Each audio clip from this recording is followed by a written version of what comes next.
ஓம் நம சிவாய. தென் நாடுடைய சிவனையை போற்றி, என் நாட்டவர்க்கும் நிறைவா போற்றி, குருவே துணை. ஆன்மீகம்.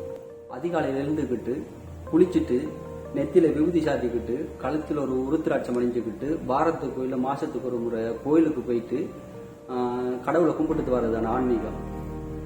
இல்ல கடவுளை யாரண்டு உணர்ந்து இல்ல இயற்கையோட ஒத்துழைச்சு வாழ்றதான ஆன்மீகம். இதெல்லாம் ஆன்மீகத்துக்கு போறதுக்கான ஒரு திறவுகோலாத்தான் இருக்கு. அப்போ ஆன்மீகம் என்றால் என்ன, அதை பத்தி தாங்க இந்த வீடியோல நாம பார்க்க போறோம். அதுக்கு முன்னாடி சைவ தமிழர் அனைவருக்கும் அடியனின் வணக்கம்.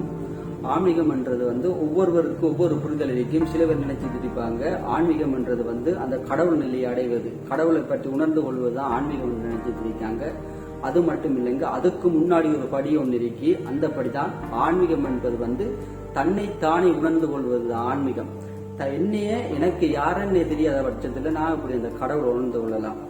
அதாவது மனம் கடந்த பெரும் நிலையை அடைவதை ஆன்மீகம். இன்னும் சொல்ல போனா நம்மளோட ஆள் மனசுல ஆன்மாவை பற்றிய கேள்விக்கான பதில் இன்னும் நம்ம தேடிக்கிட்டு தான் இருக்கும். உதாரணத்துக்கு பார்க்க போனீங்கன்னு சொன்னா, நம்ம யாரு, நம்ம இந்த பூமியில பிறப்படுத்துறதுக்கான காரணம் என்ன, நம்மளை பிறப்பிச்சது யாரு, நம்ம பிறப்பிச்சவருக்கு நம்மளுக்கு என்ன சம்பந்தம், நம்ம இந்த பூமியில பிறப்படுத்தம் வாழ்றம் இன்பம் துன்பம் பல விஷயத்தை கடக்கம், அதுக்கு பிறகு மரணம் என்று ஒன்று வருது. அந்த மரணத்துக்கு பிறகு இந்த ஆன்மா எங்க போய் சேருது என்ற பலவிதமான கேள்விகளுக்கு இன்னும் பதில் தெரியாம அலைஞ்சுக்கிட்டு தான் இருக்க. நம்ம இவ்வளவு கேள்விகளை நம்மள எழுப்பி நம்மளை தேடலில் ஆழ்த்துவதை தான் ஆன்மீகம்.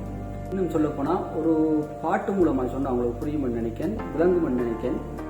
தன்னை அறிய தனக்கொரு கேடு இல்லை, தன்னை அறியாமல் தானே கெடுகின்றார், தன்னை அறியும் அறிவை அறிந்த பின் தன்னையே அர்ச்சிக்க தானிருந்தாரே என்று திருமூலர் திருமந்திரத்தில் அழகாவே கூறியிருப்பாரு. ஒரு மனுஷன் தன்னை பெஸ்ட உணர்ந்து கொள்ளும். உன்னை உணர்ந்து கொண்டே என்று சொன்னா, நீ யாரை வணங்குகிறாய், எதுக்காக வேண்டி வணங்குகிறாய், என்ன செய்கிறாய், எதுக்காக வேண்டி பிறந்தாய் என்று உனக்கே புரியும்.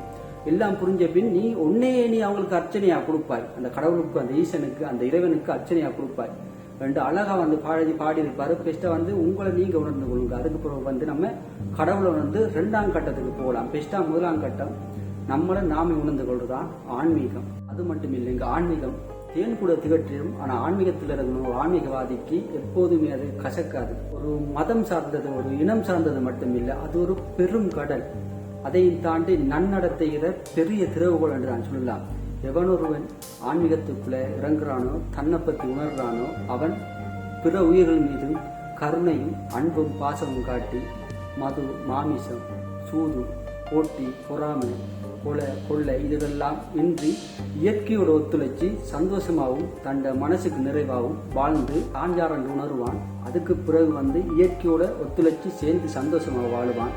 அதுக்கு பிறகு அந்த இறைவனோட கலப்பான். இது அங்க ஆன்மீகம். இது என்னோட புரிதலும் என் குரு எனக்கு கற்றுத்தந்ததையும் தான் இப்போ உங்க முன்னாடி நான் சொல்லிக்கிட்டு இருக்கேன். இது நிறைய பேருக்கு புரிதல் உண்டாகலாம், சில பேருக்கு இது உடன்பாடு இல்லாமல் இருக்கலாம்.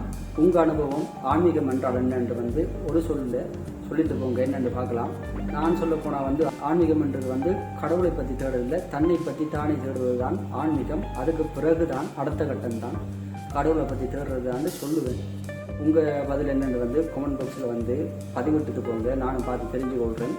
இன்னைக்கு இந்த வீடியோவில் இது அவ்வளவு போதும்னு நினைக்கிறேன். அடுத்த வீடியோவில் ஆன்மீகத்துக்கும் தியானத்துக்கும் உள்ள சம்பந்தத்தை பற்றி எனக்கு தெரிஞ்சதை சொல்லலாம்னு நினைக்கிறேன். இந்த வீடியோ உங்களுக்கு பயனுள்ளதாக இருக்கும்னு நான் நம்புறேன். அப்படி பயனுள்ளதாக இருந்தால் நம்மளோட யூடியூப் சேனலை சப்ஸ்கிரைப் பண்ணிட்டு போங்க. இன்னும் ஒரு ஆன்மீகம் சம்பந்தமான பதிவில் மீண்டும் சந்திக்கலாம். சிவாய நம.